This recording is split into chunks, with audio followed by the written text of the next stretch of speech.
Yeah. All right, I'm going to go ahead and get started. Thank you guys all for coming to my presentation today. Hopefully you learned just at least one thing that you can use when you walk out this door today. I want to apologize up front for my voice. I'm recovering over the nasty cold that's been going around, and it settled into my chest 2 days ago, so I'm still kind of trying to recover. So the presentation today that I'm giving is Burn Your To-Do List, Why To-Do Lists Fail, and How You Can Be More Productive. So I will feel successful if you leave the room with one thing that you can do to be more productive in your life, be it at home or at work, or if you go to school, any one of those things. That's me. You all know me. Just a quick overview of the agenda. We're going to go over organizing your workspace just real quick, time management, and then get into the real why to-do lists fail. Talk about the focusing question, time blocking, and why multitasking is a myth. First, I want to do a quick activity, and I need 2 volunteers. Those 2. Okay. Emily and Vanessa, come on up. Okay. So this is going to be a demonstration on why organization is important. So Vanessa, I'm going to hand you a deck of cards that's in order. And Emily, I'm going to hand you a deck of cards that's out of order, upside down, shuffled backwards. Oh, fantastic. So, an organized person versus an unorganized person, and how much time you can save. Okay, I want you to go through, when I say go, and find the ace of spades. Ready, set, go.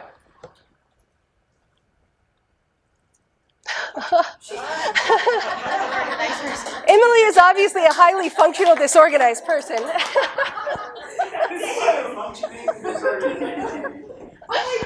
are the spades at? You just jumped right through. All right, let's do the 3 of hearts. Go.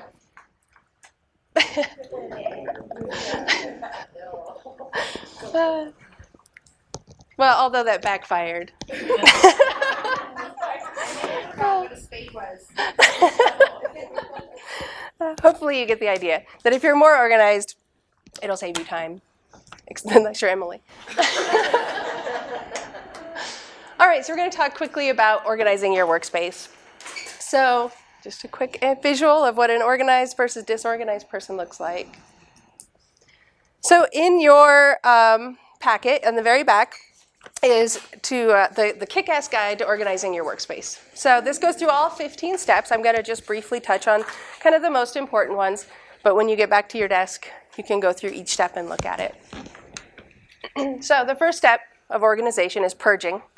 Purge your office, get rid of everything you don't need, all the trash, clean up, sanitize, which is really important this time of year, obviously. So make 2 piles, the keep and the throw away. And out of those piles, the keep pile, your to-do pile, and your file pile. So just basically starting big, and we're just working our way down to a system. Make your labels, file away your papers, take the most essential items and put them back on your desk first. So this image is it's 3 zones of your desk. So the primary zone is kind of where your elbows can reach. So something very easy to reach. Your primary zone, I'm going to get my notes.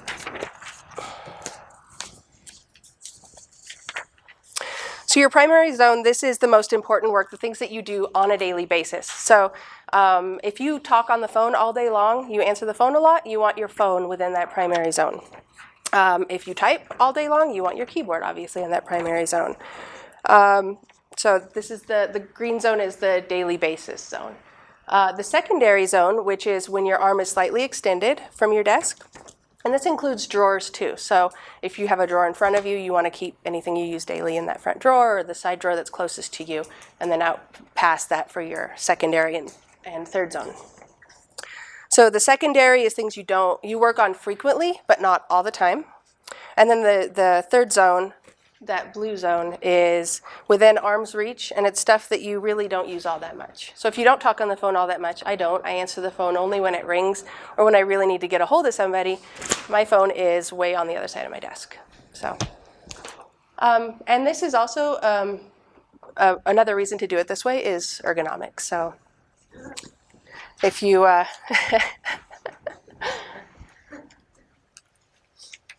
All right, and then you're going to adjust your computer to fit you. And then lastly, find a place for all of your non-essential items. So all those things that are in the blue zone or beyond, you're going to find a place for those. So a file that you get in once a year, you're going to want to put it as far away from you as possible, not right there next to you. All right, so like I said, I'm just going to go quickly over the organization because that's just one piece to help you be more productive. So time management refers to a range of skills, tools, and techniques used to manage events in your life in relation to time. So really it's skills that you use to manage yourself in relation to time. We obviously cannot manage time itself. There are only 24 hours in the day, so unless you want to stay up later or get up earlier, which most of us don't, then you have the amount of time you're given. So there is no such thing as time management. There is only self-management. So we're going to look at self-management today. We're going to start by looking at the to-do list. We're all familiar with the solution, the to-do list. Write everything down so you don't forget about it later. And check it off as you do it. And did you know that the brain absolutely loves the to-do list? So there's been studies that when you check off or cross something off of your to-do list, your brain gives you a little hit of dopamine. So you actually enjoy doing it, which is why you put something on the to-do list that doesn't need to be there. You know, I can't tell you when I started to, go down the productivity path and I was doing to-do lists, and there was a time where every morning I would write check email and then check it off 5 minutes later. And it wasted a lot of time to write that down every morning before I actually checked my email instead of just doing it. So if it feels good, right, to use a to-do list, then why am I telling you not to use it? Why burn your to-do list? So first, a to-do list doesn't distinguish between what's urgent and what's not urgent, or what's important and what's not important to us, or to the company we work for, or to our families. So check email on my to-do list was right there with, pay the bill that's due today. One is obviously a lot more important than the other. One more is a lot more urgent than the other. So second, to-do list doesn't account for time. So when you have a long list of to-dos, it's human nature to go for the low-hanging fruit, the things that take less time, the check emails, or the things that are easiest. So what happens is your to-do list becomes a longer and longer list of those more difficult, time-consuming projects that just sit there and build on each other. So we get less completed with a to-do list than other options. It also contributes to stress levels. So I know that's confounding because it's supposed to help us, right? It's supposed to help us de-stress and get things organized. But there's actually, it's called the Zeigarnik effect, and it states that people remember uncompleted or interrupted tasks more than completed tasks. So the more you have on your to-do list, the more your brain is thinking about those things on the to-do list, instead of thinking about the things that are important or the things that are urgent. So something that's maybe not urgent, but it's sitting on your to-do list, your brain's still thinking about that even if you're not trying to. So it contributes to our stress levels. And if that wasn't enough, I've got more. So on a to-do list, everything is equal. So you write everything down as you think about it, and everything takes the same priority. Bless you. So everything's treated equally. The first thing that you think of is how it goes on the list, so it's not in any kind of prioritization or urgency order. And it inherently lacks the intent of success.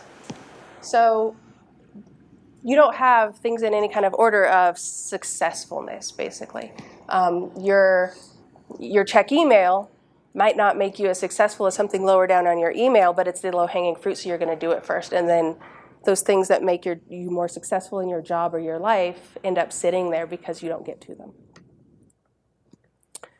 Pulls you in all directions.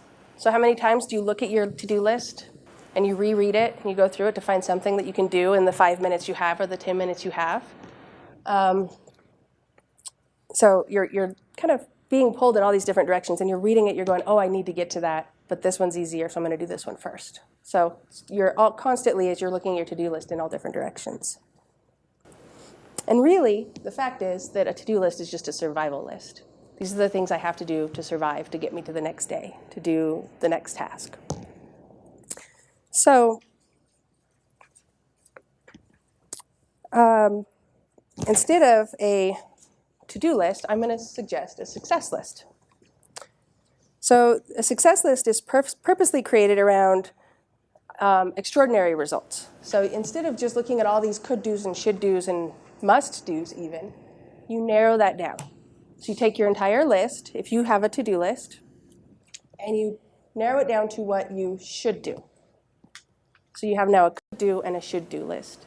And then you narrow it down to a must-do list. So with so many things that we could do, or should do, or must do, what do we decide is the most important? So I'm going to go over quickly the prioritizing method, A, B, C, D, E, and I added an F that they didn't have. You're going to go down your list and you're going to give everything a letter. Everything that's on your list, it gets a letter. So A, you're going to act on it. And there's 3 different ways to act. A is very important, something you must do. Again, like I was saying, you have that, you're going to narrow down your list. B is something important that you should do, but it takes a little less priority than your must-dos. C is something nice to do, something that you could do.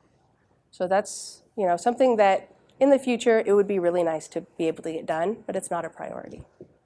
So that's your act on it. Next is delegate. If you know somebody else that can do this better, quicker, faster, delegate it. Find someone else. And I know that for me personally, this is a really hard one. I don't like to delegate. I don't like to give someone else my work. But sometimes you have to take a step back and realize that that person might be able to do it better. They might have more knowledge, more information to be able to do it quicker. So don't be afraid to delegate if it's within your power. And E is eliminate. So that just means if you've got check your email on your list, get rid of it. You don't need to put it on your list because you're going to do it no matter what. So, or if it's just not important anymore, maybe it's been sitting on your to-do list for months and months and nobody's asking about it and you go talk to your boss and they're like, yeah, just take it off your list. Eliminate it. And F is find a new way. And this is my contribution to the ABCDE method. So this is those things that you can automate. So if it's a report that you have to type up, or if it's something you have to, do every month, and you can find a new way to do it to save time, that's the find a new way. So that one to me is more those automated things. It might take a little more work up front, a little more time up front, but in the long run, it's going to pay off because you're doing it a different way. Any questions so far? Okay. Am I going too fast? Okay. Feel like I'm going fast. But... All right. So after sorting the A, B, C, D, E, F method, right, you're going to really look at the A, B, C, and maybe the F. You probably want to put the F back up into the prioritization list to eventually do it. But we're going to talk about the Pareto principle, or the 80-20 principle. So this principle says that 20% of your effort generates 80% results. So that means 80% of what you do only gives you 20% of your results. So we're doing a lot for very little, and the little bit is giving us a lot, basically. Does that make sense? So the goal is to find out what that 20% is to maximize our efforts, and not do a lot of the 80% to get the 20%. Do more of whatever that 20% is to get more results. So what you do is you reduce your list, your A, B, C's, A, B, and C, down to the 20%. So your A's are likely going to be most of that 20%, and you would narrow it down further, 20% of that 20%, 20% of that 20%, until you have one thing. One thing that's going to make your day more productive and make your job more productive, you as a person more productive. So So I'm reading my notes, making sure I'm not forgetting anything. So sometimes that one thing, that 20% of the 20%, is going to be the first thing you do in a day. And other times it's going to be the majority of what you do in a day because it is the most important thing. So finding that important thing in your day and building your day around that important thing. So the focusing question to get there, after you've narrowed your list down, is what's the one thing that I can do such that by doing it, everything else will be easier or unnecessary?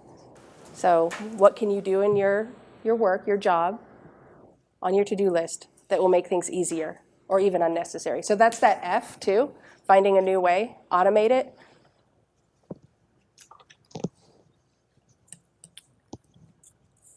So this focusing question can lead you to answer not only big picture questions like where am I going and what target should I aim for, but also smaller focus ones like what can I do or what must I do right now to be on path to my bigger goal or my bigger picture? Where's the bullseye that I have to hit? So just so you guys know, I got this from the One Thing book. And a couple other things through here too. I kind of combined my stuff with what I learned from that book. But I do suggest that book. It's a great one. If anyone wants to borrow it, it has notes all over it, but you're more than welcome to come borrow it from me. So to stay on track, every day, kind of ask yourself this question, and not just this question for you, your that immediate moment, but also what's the one thing I can do to stay on track for the best possible day, the best possible month, year, career? Ask this question for each goal in your life. And I'm going to break it down a little bit more. So what's the one thing I can do? So this sparks focused action. And this is taken right from this book, just so you guys know. This isn't my words. So what's the one thing tells you the answer will be one versus many. So just one thing. And it forces you towards something specific, not something broad. And it tells you that you're only allowed to pick one thing. You can't pick, these are the top 5 things that are going to get me somewhere today. You have to pick one and focus on that one. And then the last phrase there, can do, gives you the direction of it's possible. So it's something you can do. Such that by doing it, this tells you that there's a criteria that must be met, which is the next part. It's the bridge between the first part and the second part, which is everything else will be easier or unnecessary. And this is that when you do that one thing that you've decided, everything else you could do to accomplish your goal is either going to be easier or doable with less effort or just not necessary anymore. So this question seeks to declutter your life by asking you to put on blinders and really focus on the one thing. So now that you know what your focus should be, right? We've narrowed your focus down. We're going to talk about time blocking to make sure that's what you're actually working on and not being distracted by all the other little things that come up. So this is what a time blocking schedule looks like, and I know it's small. Excuse me, but this is the one task. So this one has actually 4 hours blocked off for the one task that they've decided. And that task could change every day, but they have it blocked out. It could also be the same task. It could be a project that you're working on and you're going to work on it every morning. They also have exercise blocked in. This is when they do manager duties, meetings, calls, emails, so they block out that time. And that's the only time that they do that. And then family time down at the bottom. So those are the most important things in this person's schedule. Yeah, Nancy. What's in the top blue area? It says my time, reading, audiobook, meditation, visual, something. Is this an 8-hour day or a 12-hour day? This looks like a 12-hour day. So this is 8 o'clock right here. So this is the start of the work day. So they have an hour blocked in for before they get to work. And then they have 4 hours blocked out for their one thing that they've decided is the most important. And then some free time, which is where people can schedule in time for meetings and such. Exercise, that's an important thing to this person. They feel that it's something that they want to block out their time for. Another hour blocked for people to schedule stuff. And then the manager duties. And this ends at 1600, looks like. And then family time. So really, they're leaving at, what, 4:30? And going home for family time. You're welcome. So notice that the manager duties is blocked in there. So that's when this person checks emails, answers phone calls, returns calls, things like that. I will be honest, I'm not real good at that. I've gotten better, and I suggest everybody turn off your pop-up with your email because that's really distracting. And I've just started scheduling in time where I check emails a few times a day. And I'll go over that a little bit more when I go over multitasking later on. And why reading that email, typing that quick response is a bad idea. So to do time blocking, first you're going to block your time off. So this is, if you take lunch every day, block it off so you can take your lunch. Vacations, if you leave at 4:30 or 5 or 6, whatever time you leave, block it off. This is important because resting is as important as work, and you need your rest time. So, or even your exercise or your 15-minute walk, 10-minute break, whatever it might be. So by planning that time off in advance, especially your vacations and things, you're in effect managing your work time around your downtime, which is more, it energizes us more. So start protecting your time to be more productive and recharge yourself. Then you're going to block off that time for one thing. And it's encouraged to do this first thing in the morning or as early as you can, because that's when we are the freshest. Even if you're not a morning person, typically that's when you are most creative and you have the most energy.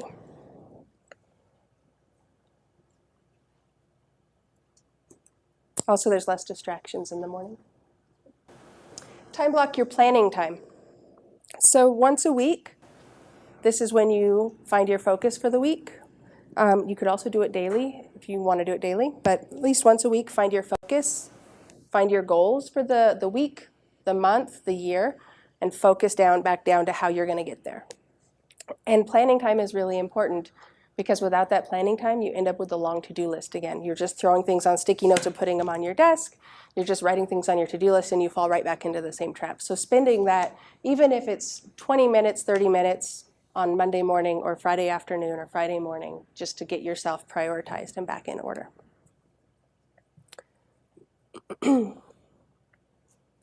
And so part of that planning time, this book suggests, based on where I am right now, what's the one thing I need to do to stay on track for my monthly goal or my annual goal? So what's the one thing, and that brings you back to the one thing. So although this concept is not difficult, it's hard to protect your time. So you can block it out, and people will come in and interrupt you. And especially if you're in a cubicle, people will just come in, or you share an office. You have those distractions. And so the first thing you have to do is be in a mindset that time can't be moved. So if somebody wants to schedule, instead of saying, yeah, that's not important, let me reschedule it, you have to take the mindset of that is important. That's the most important thing that's going to move me ahead. So kind of that mentality switch. And just, the way to do that is if somebody comes in and asks you, just say, I'm sorry, I have an appointment at that time. It can be a private appointment on your calendar. I have this other time, would that work for you? Or let's look at my calendar for another time to reschedule. And remember that when this really hit home for me. So remember that when you say yes to one thing, you're saying no to everything else in that time. So if you say yes to that hour-long meeting, you're saying no to focusing on your one thing or focusing on your planning or focusing on your project. So that kind of hit home for me because I have a tendency to just say yes. So you have to remember you're also saying no to everything else. So we're going to now talk about how to battle those distractions. So this door hanger is actually in the back of the book. It says, do not disturb, I'm working on my one thing. So I used the picture of that. So the first thing is build a bunker. And I know this is difficult for a lot of people because you do have a cubicle or you share an office or you work at a front desk.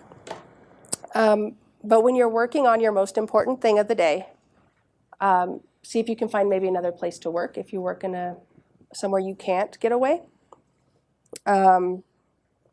Or the do not disturb sign. Make sure you talk with your coworkers to let them know what you're doing so that they don't think you're just being rude. I think if you talk to them and they'll understand, that you're just trying to be more you're trying to prioritize more. Enlist support. So that is tell those most likely that are going to seek you out. So that's what I was just saying. Your coworkers, your supervisor, tell them what you're doing, and that when you'll be unavailable and when you'll be available for them to come in. I also, when I was doing research on this, I read where somebody had put a calendar of their time on their door and said, please do not disturb. Here's my availability. And people could write in right there instead of having to go through Outlook. So if you have an office or you could put it up on your desk, it just kind of helps some of that distraction. Store provisions. This one I thought was fun. Store snacks and drinks and use the bathroom before you start. So in just a trip to the coffee maker, if you see somebody in the hall that wants to chat in the morning, that could completely disrail your plans. It could completely distract your focus. So once you start working on your project or your one thing for the day, to really have everything you need there and ready to go. Sweep for mind. So this one is, most people don't even think about this, but putting your phone on silent. I mean, you're just at your desk. It doesn't really matter, but it does because that can distract you. Shutting down your email, turning it completely off, or at least turning off your notifications. Turning off the internet, just closing it. Even if it's just listening to music or something, it can be distracting. It can be a pull, a call to do something different. And just remember that your most important work deserves 100% of your focus. And then do not multitask. I've been teasing that I'm getting into this the whole time, so we're going to start talking about why multitasking is a myth now. So a few slides back, I said turn off your email notification because it's not only a distraction, but it encourages multitasking. So, and I said I've been guilty of seeing that notification pop up and being like, oh, it'll only take me 5 seconds to answer that email. I'm just going to answer it. Well, most people think multitasking is a good thing and that that's being productive, it actually loses a lot of time in our day. So we actually can't focus on two things at the same time. We can do simple tasks. We can drive and chew gum. We can walk and have a conversation. But we're not truly focused on both of those things. We're only really focused on one because walking is an automatic for most of us, unless you're a toddler. So the conversation is really where your focus is, not the walking. Or, chewing gum is not really something that's going to take a lot of mental power to focus on. So when you try to focus on two things, you're either going to not do either well, or you can't do either well. So our attention bounces back and forth between the two things. So we're not truly ever focused on two things simultaneously. So it takes time for our brain to switch off from the task we're doing and switch back on to the other task. So if you're answering an email and your phone rings and you pick it up, your brain has to say, okay, I'm no longer doing this email. I have to think about what the rules are for a phone call.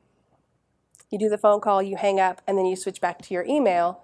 Now your brain has to say, okay, I've got to focus on what the rules are for the email. And half the time you don't remember what you wrote, so you have to go read your email again. So that is the multitasking myth. We have this primary work switch. You have to reorient. You have your distraction, so that's the phone call. You have to switch back again, reorient, and then back to the work.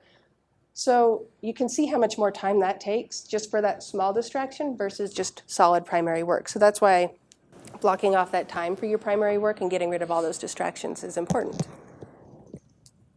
And researchers have estimated that we lose actually 28% of our workday by multitasking. So just by switching back and forth, we lose 28% of our day. So we're going to do, hopefully this exercise goes better. We're going to do a multitasking exercise. And when I say go, I want you to write 1 through 10 and A through J in that order. 1, 2, 3, 4, 5, 6, 7, 8, 9, 10, A, B, C, D, E, F, G, H, I, J, as fast as you can. Okay, ready? Ready? And begin. Raise your hand when you're done.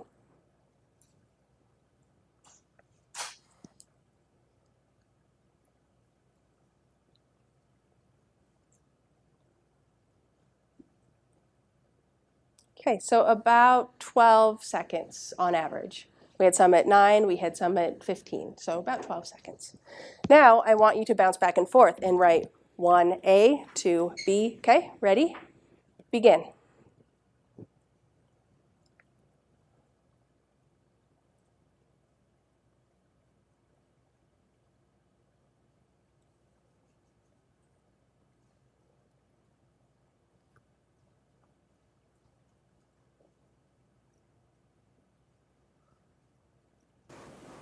Okay, so from 12 to 21 seconds. Just with those few, bouncing back and forth. I'm glad that exercise worked better than the first one.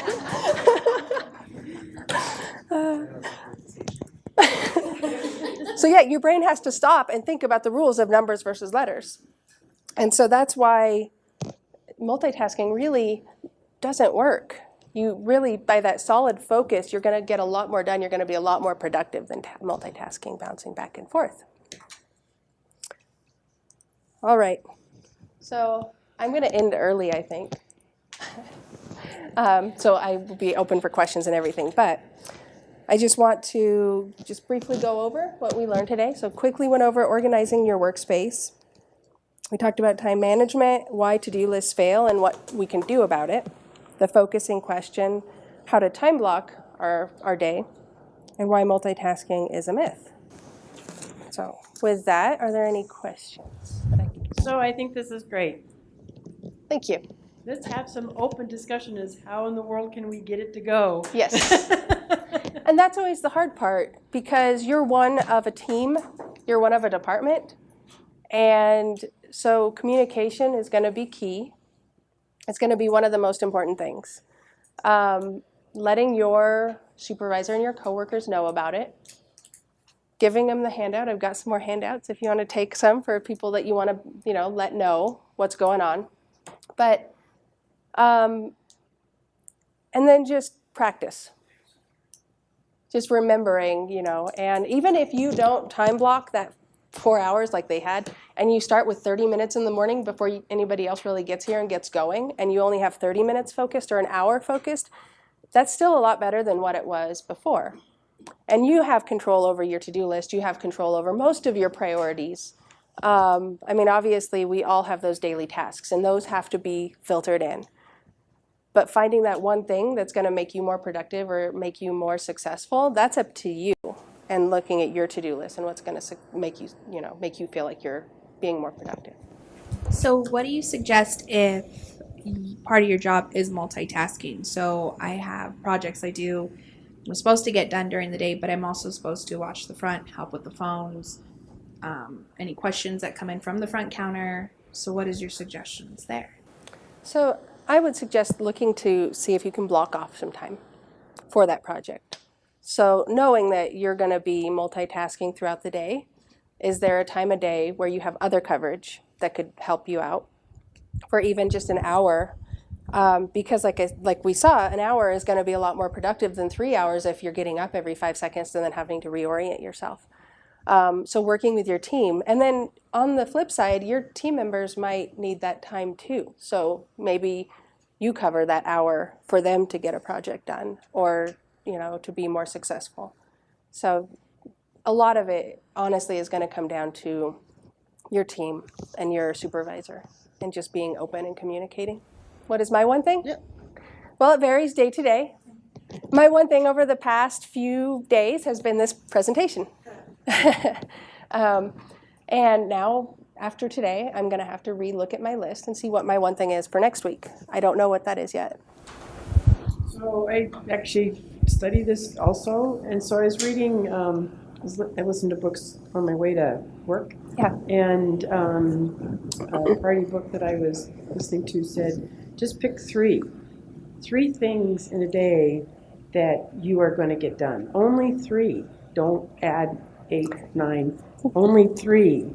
Yeah. And that was like some guy at Apple, and then also in this productivity book, and that if Yeah, that book is How to Have a Good Day. okay. I have that book. I have not read it. I went to a presentation about that one. Yeah, How to Have a Good Day. It goes over a lot of different ways to be more productive and how to have a good day. Less on the how to be happy and more how to just be more productive. Yes, so write down 3 things and check them off. That, I guess, type of to-do list really hits on the dopamine hit of your brain. And I actually tried it for a very short time, and I found that I wasn't putting very meaningful things on those 3 checklists. I was doing the easy stuff and then getting to work on and so I would do the easy stuff in the first part of the day so I could check that off and throw it away, and then get into my more meaningful projects. So I tried that for like 2 weeks, and it might work for some people if you put your most important things on there. But I found myself, I just wanted that dopamine. So I was just checking stuff off. Yeah. I was like, oh, somebody needs this report. It'll take me 5 minutes. I'm putting that on my list. So. It's more of a comment to that effect, Dietrich, in that a lot of, well, at least my work and some other people's work is cyclical, and that we have times where things are kind of in that quarter 1. They're urgent and important. Everything's on fire. We need to deal with that. A strategy sometimes is to tell your supervisor or your team that my priority this week is putting out those fires. Yes. After that, then I'll have more time to be able to plan long term. But that's one mechanism I've used to protect my time there, so they know kind of where we stand. And I was just going to go there. Maybe the one thing for that day, the first week of school, your one thing all day is probably going to be getting the students taken care of, regardless. So that is your one thing. So instead of having your project, you're going to refocus, and your one thing is going to be the students. Or we've got open enrollment. There's going to be a month where my one thing is going to be open enrollment, and putting out those fires. So I guess it's not really project, like you have to pick a project. It's just whatever is going to be most important for that day. And that a lot of times is going to be the students in our cases. So the important thing is just to refocus yourself, I think, is my main takeaway from reading that book and my research was refocus yourself continuously, refocus, and don't let yourself lapse into just, well, I don't really know what to do today, Yeah. Thank you guys all for coming. And like I said at the beginning, I hope you just are taking one thing at least away from this. And if you have any questions, please come see me. Come borrow the book. Let me know how it goes. Thank you. Yay, thank you.